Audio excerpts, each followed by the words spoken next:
আমরা জানি না, আমরা তো শান্তিপূর্ণ আন্দোলন করছিলাম, হঠাৎ করে পুলিশ বাহিনী এসে আমাদের শিক্ষক শিক্ষিকাদের লাঠিপেটা করলো, পা ভেঙে দিয়েছে, অনেকের মাথা ফাটিয়ে দিয়েছে, অনেকের চোখে আহত করে দিয়েছে, এমন নির্মম মানে অত্যাচার। জান আমরা কি জঙ্গি? আমরা জঙ্গি? আমরা শিক্ষক, আমাদের হাতে কলম থাকে, আমরা অস্ত্র তুলে নিতে পারি না।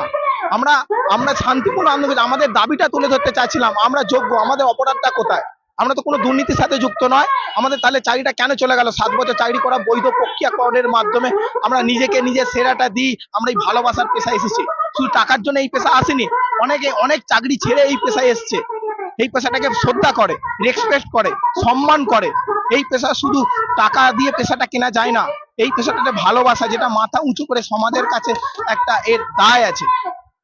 হঠাৎ করে জানি না কেন কি হলো, আমরা সামনে করছিলাম, হঠাৎ করে সে লাঠি পেটা করে।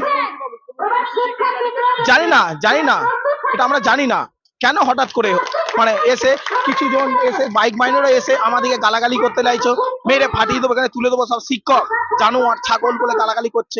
অথচ পুলিশরা আছে দাঁড়িয়ে আছে, মুখ চুপে হাসে, কিছুই বলছে না। ইভেন আমরা ধস্তাধস্তিতে হয়তো হয়েছে, কিছুটা ধস্তাধস্তি হয়েছে, যে আধিকারিক দিকে আমরা আটকে রেখেছি, রাত হচ্ছে, জানি, বুঝতে পারছি, আমাদের একটা বিষয়টা বুঝুক ওনারা। আমরাও দিশাহারা, 7 বছর চাকরি করার পর হঠাৎ যদি শোনে চাকরিটা চলে গেল, এটা কেউ মেনে নেবে? অনেকে চাকরি করতে করতে কেউ হোম লোন নিয়েছে, তার ইএমআই, এটা ইএমআইটা কে দেবে?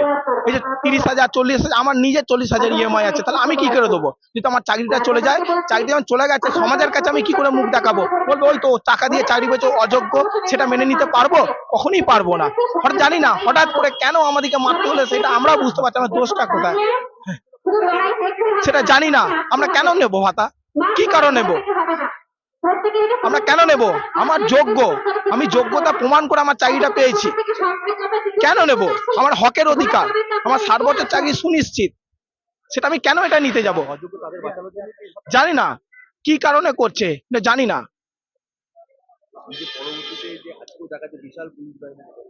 ঠিক আছে না, আমাদের তো সবসময় আন্দোলন আমরা করেই আসছি বিগত থেকে শান্তিপূর্ণ ভাবে।